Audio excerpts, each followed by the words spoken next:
Ortho D R Delhi में आज हम बात करेंगे जोड़ों के अंदर जो कार्टिलेज होती है। हम सब ने कार्टिलेज के बारे में बहुत सुना है कि कार्टिलेज खराब हो गई है जिसकी वजह से जोड़ खराब हो गए हैं। आइए इस बात को समझते हैं कि ये क्या काम करती है, क्या इसके पीछे की साइंस है। तो जो हमारी बॉडी होती है उसमें जॉइंट्स का बहुत इंपॉर्टेंट रोल है, क्योंकि सारे के सारे जो मूवमेंट होते हैं वो जॉइंट के ऊपर ही होते हैं। अब जॉइंट है जहाँ दो हड्डियां मिलती हैं, उस हिस्से को अगर एक सॉफ्ट टिश्यू में कवर कर दिया जाए तो हड्डियों के मिलने के जोड़ को ही जॉइंट कहते हैं।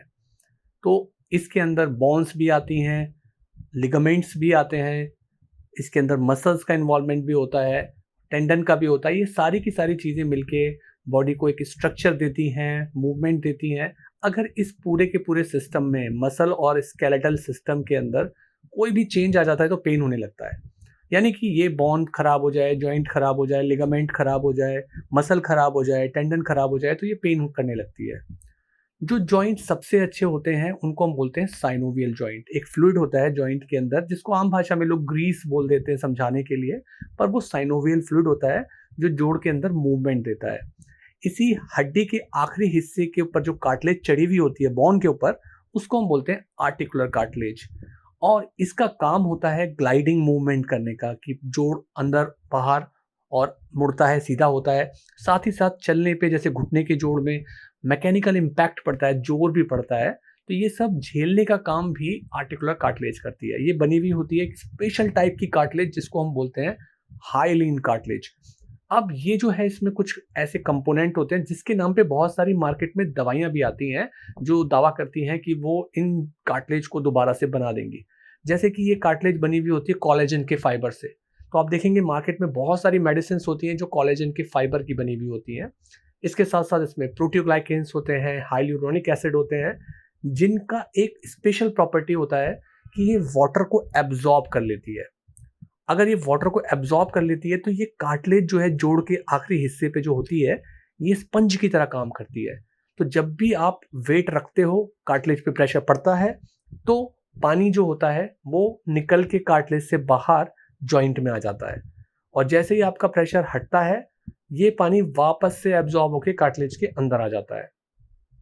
तो जो कोलेजन होती है, ये जो कोलेजन की स्पेशल प्रॉपर्टी होती है, मूवमेंट देना, किसी भी तरीके की जो मैकेनिकल प्रेशर पड़ता है उससे बचाना, मतलब कि अगर जोड़ों पे ज़्यादा प्रेशर पड़ रहा है तो उसको बचाना।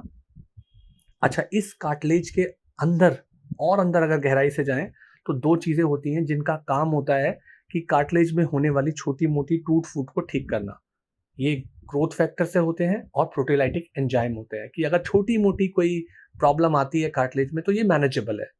पर क्योंकि कार्टिलेज के अंदर कोई ब्लड सप्लाई नहीं होती है, तो ये जिंदगी में एक ही बार बनती है। छोटी मोटी रिपेयर ये कर सकती है अगर कार्टिलेज में छोटा मोटा छेद हो जाए तो, पर अगर बड़ा प्रॉब्लम आ जाए तो कार्टिलेज जिंदगी में एक ही बार बनती है। इसीलिए कहते हैं कि एक लेवल के बाद जाके कार्टिलेज अगर चली जाती है तो खास तौर से घुटने में या कूल्हे में, स्पेशली घुटनों के अंदर, उस जोड़ को बदला जाता है। इनके अंदर एक स्पेशल सेल भी होती है, वो सेल भी काम करती है नई कार्टिलेज बनाने के लिए, पर ये एक लेवल तक ही होता है। कुछ स्पेशल टाइप की कार्टिलेज भी होती है, जैसे घुटने के जोड़ के अंदर एक स्पेशल कार्टिलेज होती है जिसको हम बोलते हैं मेनिस्कस। तो ये जॉइंट की कार्टिलेज के अलावा भी एक कार्टिलेज है। जैसे रीढ़ की हड्डियों के अंदर एक डिस्क का नाम हम सब ने सुना होगा, तो डिस्क भी एक कार्टिलेज है। तो ये कार्टिलेज लाइफ में एक बार बनती है, अगर डैमेज हो जाती है दोबारा नहीं बनती है। हल्की फुल्की चोट मैनेजेबल होती है, ज़्यादा इंजरी होने के बाद ये दोबारा रिपेयर नहीं होती है। तो ये कार्टिलेज इसीलिए इंपॉर्टेंट है कि अगर ये एक बार डैमेज हो गई तो दोबारा इसको बनाया नहीं जाता। इसीलिए जॉइंट पेन के अंदर कार्टिलेज का होना बहुत इंपॉर्टेंट है।